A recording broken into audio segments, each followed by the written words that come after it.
assistance dogs and their users face discrimination daily. For my research, I will solely focus on guide dogs in Japan. Guide dogs assist their users or individuals with visual impairment, also known as guide dog users, by helping them navigate their daily lives safely and independently. While this is a basic definition of what guide dogs do, the relationship between the guide dogs and the user is far more complex than most people realize, involving a loving partnership and very deep trust. As mentioned earlier, guide dog users face challenges daily, which many of them stem from many common misconceptions.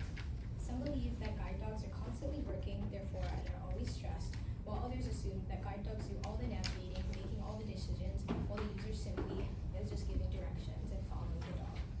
Due to the lack of awareness and understanding, guide dog users still encounter difficulties such as being denied into public facilities like restaurants and taxis.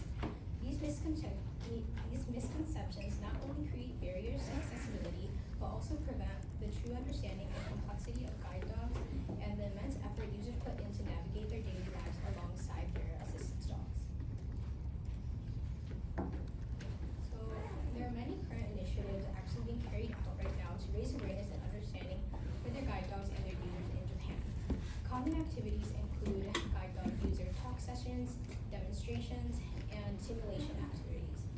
While these efforts are very valuable, they often come with limitations such as time, space, and accessibility. Despite these ongoing efforts, guide dog users face significant challenges every day. This highlights the need for additional approaches to help more people gain a deeper understanding and a meaningful understanding of guide dogs and their role in society. Another key aspect of this research is disability awareness overall in Japan, which remains a critical issue, particularly in this country as the aging population is growing and there's a pretty big focus on social inclusion. In recent years, there has been a stronger push to challenge misconceptions about people with disabilities to foster a more inclusive society. Serious games is another research field we looked into for this research. Serious games have become a valuable tool for promoting learning and social awareness, particularly in social issues such as disability awareness. By making learning more interactive and engaging, they can help students grasp more complex topics more efficiently. So with all that information, we began to think, how can we design a more fun, memorable, and enjoyable learning experience that will increase the understanding of guide dog users and their guide dogs in Japan? So we came up with a board game design, and for an overview of the game, with this game, the players will take on their role as a guide dog and the guide dog users as they journey from home to a destination such as a park or a grocery store. Along the way, they will face various challenges and obstacles while learning more about the experience of navigating the world as a guide dog user. The game will be played similar to a traditional board game, kind of like a Sukuti style, where 4 players will go around taking turns rolling a dice. Depending on what space they land on, they will pick up a specific card and coordinating card to the space, and it will have either a question or an action. If players answer the questions correctly, they will earn a coin and they can continue on in the game.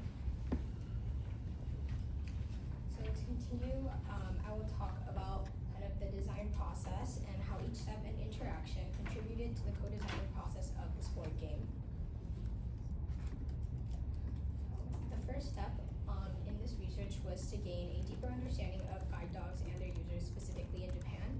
To start, a foundational research was conducted to grasp the issues at hand. Additionally, a simple comparative study examining the different laws and regulation in different countries, such as Japan versus America, on service animals and assistance animals to fully understand the differences. Through this, it became very clear that there were a lot of cultural factors that played a significant role in shaping people's perspectives and attitudes towards assistance animals, and the type of challenges they face were very different depending on the country as well. After gaining a basic understanding about guide dogs in Japan, it became essential to explore this topic firsthand. The opportunity to attend guide dog workshops allowed for a direct interaction with guide dog users who were able to share their experiences. Interviews and conversation were held with these individuals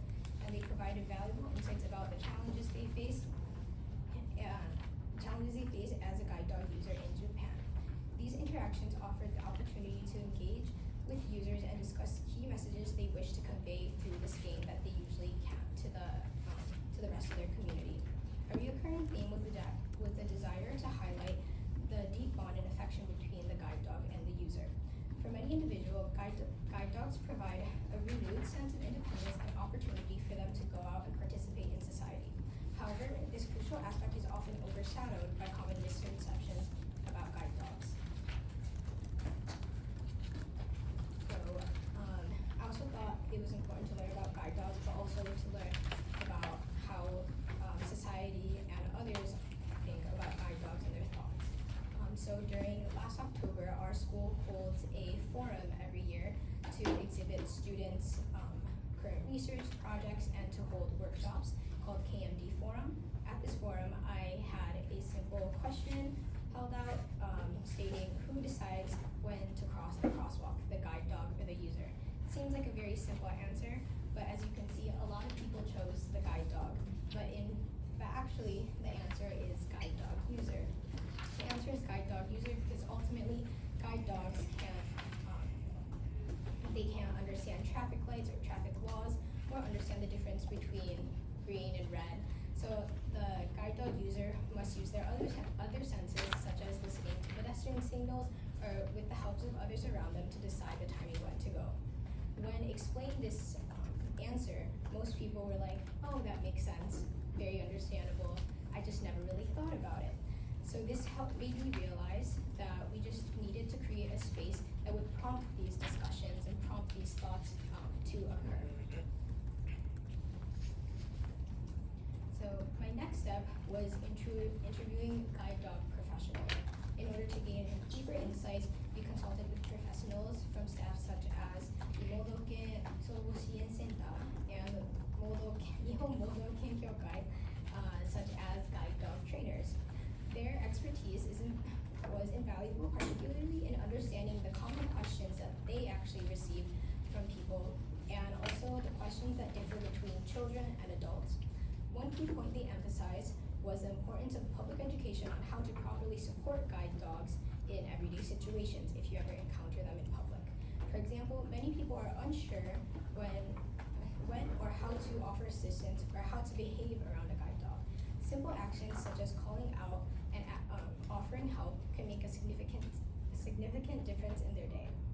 Also, consulting with these professionals was also essential in shaping the content and focus of our game. This insight helped identify which key points we wanted to highlight and highlight in our game.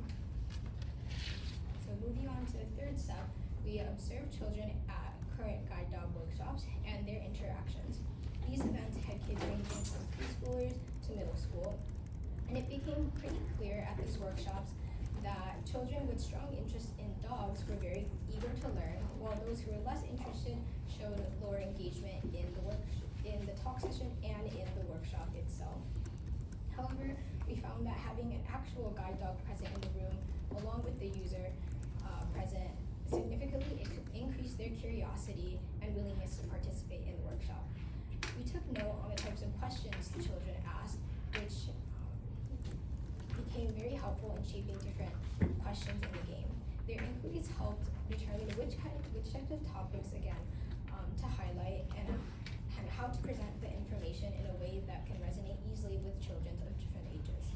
Lastly, through the participation and interaction we saw with younger children, particularly preschoolers and lower elementary students struggled with the participation and comprehension. So this led to the decision that maybe a higher target age around middle schoolers would be more sufficient for this game and a more effective learning experience. So fourth, we participated in two types of welfare workshops conducted in middle schools by the Yatsuyo Social Welfare Council. The Yatsuyo Social Welfare Council holds over 30 workshops every year on different topics and activities from middle schools to high schools. The first activity was a evacuation center simulation called HUG, where students are formed into small groups and had to respond accordingly to various tasks that were thrown their way while in an emergency evacuation setting. As support volunteers, we helped the groups facilitate drawing discussions and problem solvings. This experience provided an opportunity to learn more about the importance of how to facilitate a discussion and the types of discussions that middle schoolers have. The other workshop we attended was a classic guide dog workshop with a user talk session followed by a white cane simulation activity. It was great to see how the students interacted with both the guide dog and the user actually present. As for many of them, it was their first time actually encountering a guide dog, It was interesting to hear the types of questions that they asked, which provided insight into what they're actually curious about and what they would like to know. We also noted some limitations during these workshops, such as a condensed time frame, which made it difficult to cover all the information effectively. Fourth, so then I created a prototype of the board game using laser cutting and 3D modeling and other various materials. We were able to receive valuable feedback from actually guide dog users and individuals with visual impairments about their prototypes. They were asked to touch the prototypes and the board pieces and seeing which sizing or spacing best accommodated them. It was really interesting to hear their different inputs about the small unevenness about the spacing or how it could be difficult to follow when it is something that maybe we personally would not have noticed. This feedback session enabled us to add more contrast, also add contrast to our board and color, because generally many people who are in the blind community have no vision and use contrast as a way to identify materials better. 6, I had a test play to see to evaluate the game flow. I had 3 graduate students of the KO Media Design play and participate. The participants were from Japan, South Korea, and Indonesia, and a pre and post questionnaire was administered to assess whether the understanding of guide dogs were improved. All 3 players indicated that they had little or no prior knowledge of guide dogs in Japan, and only one of them had actually encountered a guide dog in public.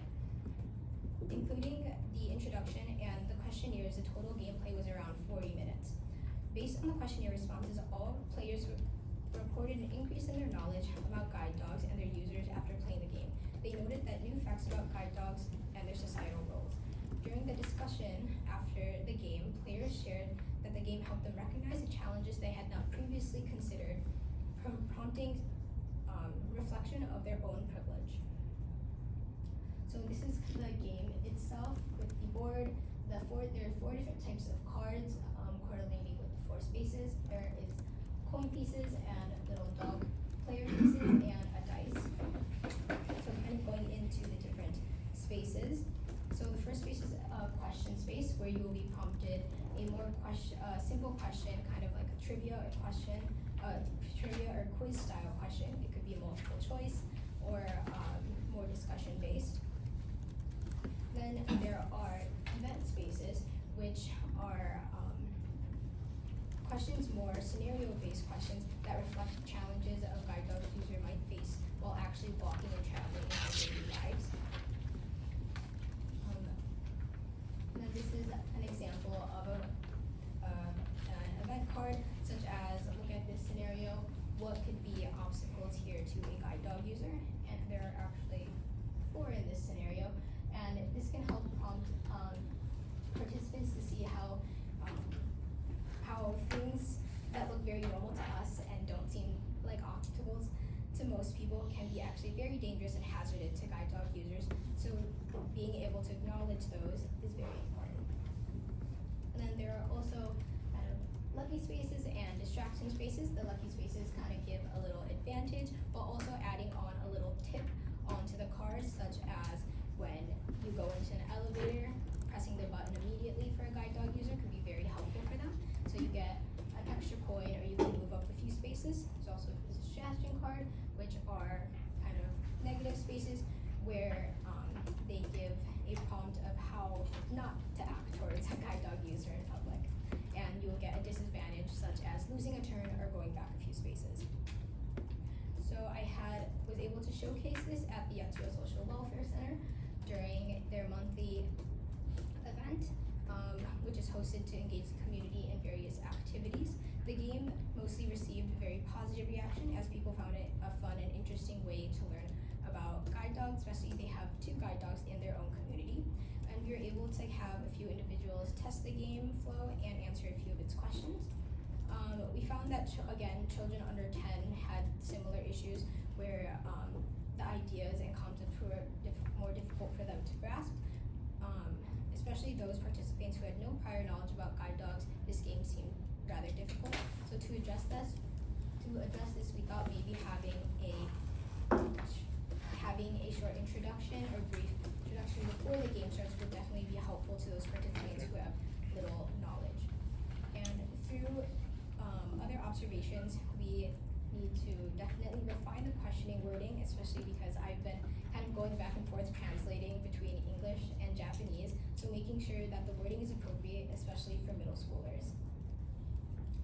So for my future implementations moving forward, we plan to have this game as a supplemental activity for existing guide dog workshops conducted at local middle schools and by the Yachiyo Social Welfare Council in the upcoming school year starting in April. Since the White Cane activity experience takes a good amount of time, students who finish early often have to wait. By incorporating this game as an additional activity, students can continue to learn about guide dogs and their users and their role in society, gaining insights and facts that we may not have been able to cover in the short talk sessions.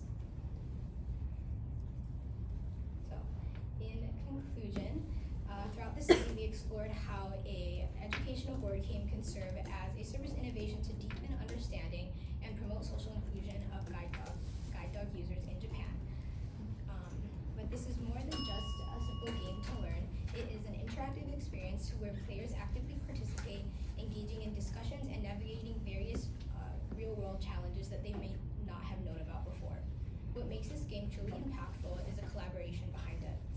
By integrating insights from guide dog users, professionals in the field, and members of our community, we created something that is not only engaging but also meaningful and accessible. Players don't just absorb the information, they shape their own learning through the discussion and reflection throughout the game. Looking ahead, we see exciting possibilities for this game.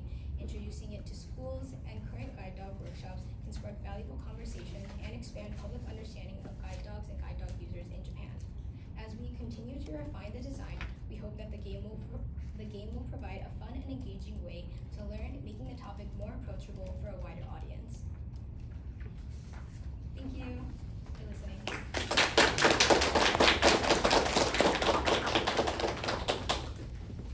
Hi, 発表ありがとうございました。Thank you for the interesting presentation.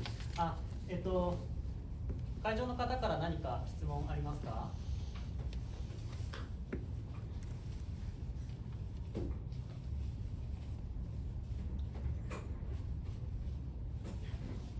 でなければちょっと私から先に質問させてください。日本語でも大丈夫ですか？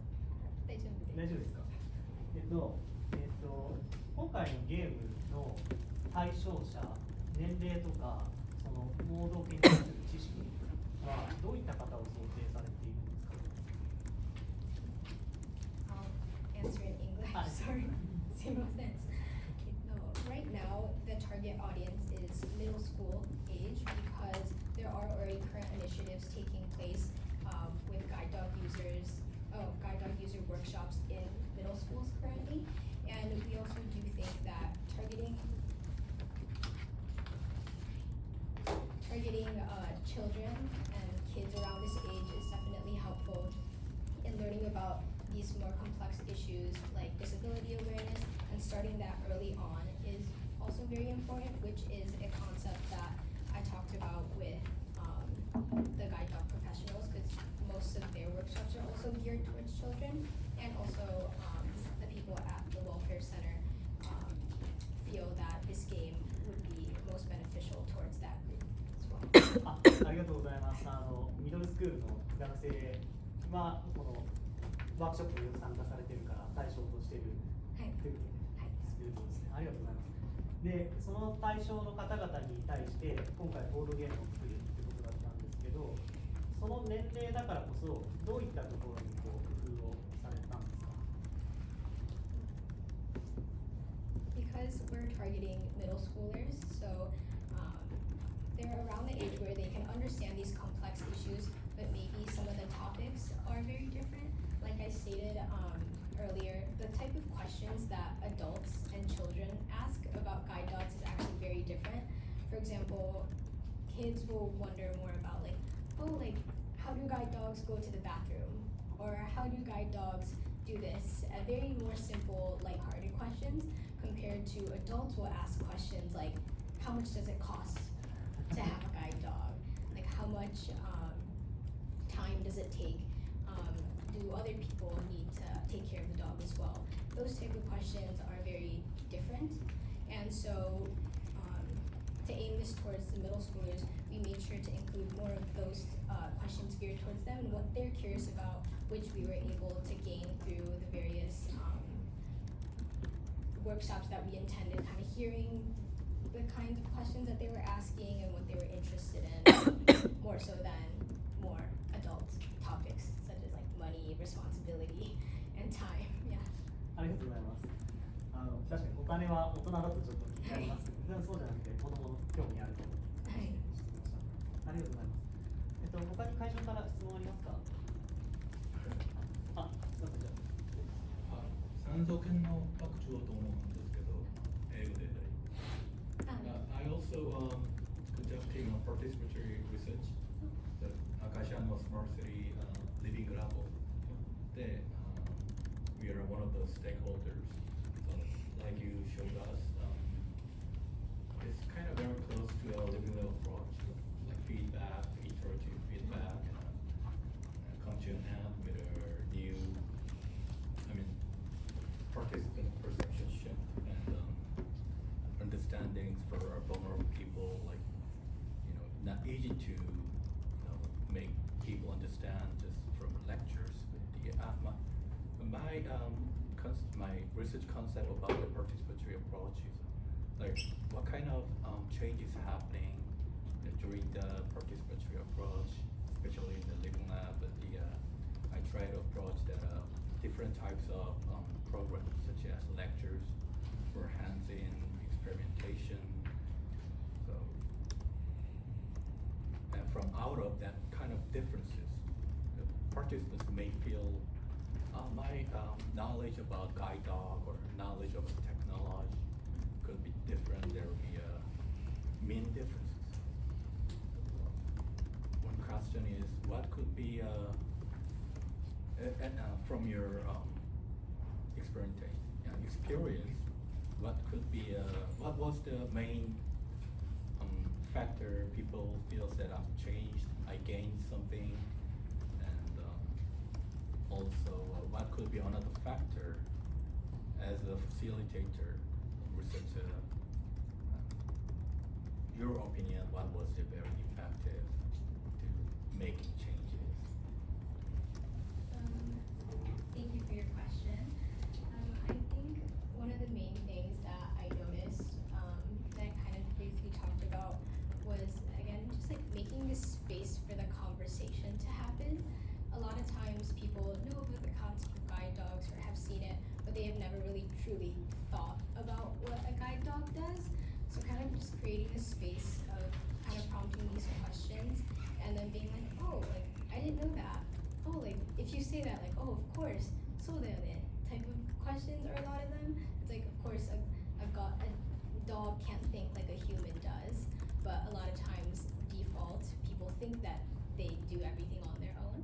So being able to kind of create that space to have those discussions, I think was really important, and hearing those people be like, oh, like, oh, like, that's interesting, was definitely very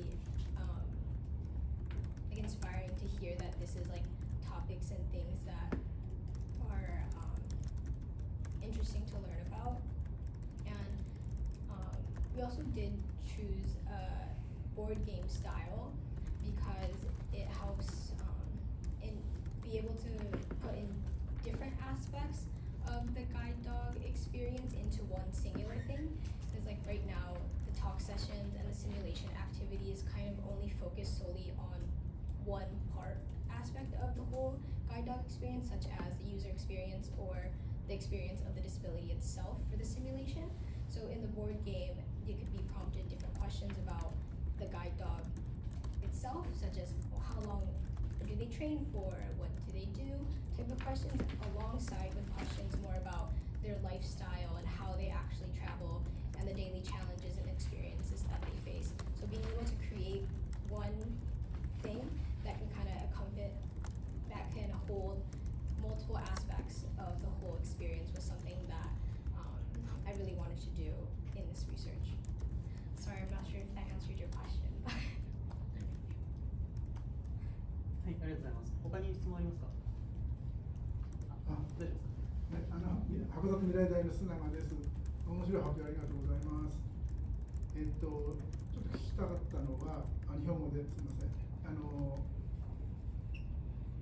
盲導犬ユーザーのことを一つのなんていうかな、調べのついてのいろいろ検討されているのは分かったんだけど、盲導犬そのものがどうやって理解してどうやって行動しているのかっていうところもすごく興味深いと思うんですね。盲導犬とそのユーザーの間の関係っていうのがすごく大事だと思うんで、その犬の方の研究についてはやられていれば聞きたいんですけども、犬をどう捉えたのかな。はい、結構その前に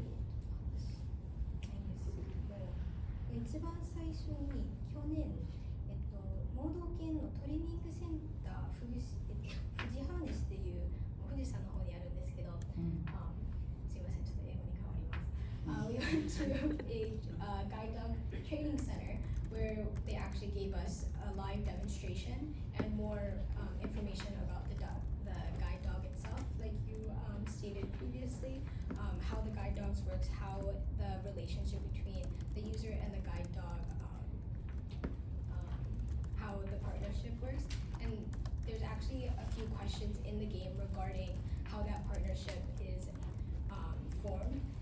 For example, the guide dog and the guide dog user actually have a 4-week overnight stay, kind of like a summer camp, where they build the bond together, where they learn kind of how to basically use each other, because it's not just the user navigating the dog also has to be able to be compatible with the human as well. So there are questions like that in the board game, talking about their compatibility and how that relationship works, especially because like you stated, a lot of times in the guide dog talk sessions or lectures, that topic isn't covered a lot, and when talking to guide dog users, they really wanted to emphasize the importance of the bond that they have with their guide dog and the love and the trust that they have with each other in order to become a kind of work as a partnership and be able to navigate their daily lives together. そのドッグの方のね、はい、に関するボードゲームの中でのクエスチョンっていうのは犬に関する質問もあるんですか？はい、あります。例えばどんな？犬に関するからlike how long do the guide dogs train とか、何歳から盲導犬になりますかとか、what do they do before they become guide dog users とか、盲導犬を卒業した後は何しますかとか、そういう盲導犬に関する問題も含まれています。なるほど。ありがとうございます。すみません、時間になりましたので、以上で終わります。ありがとうございます。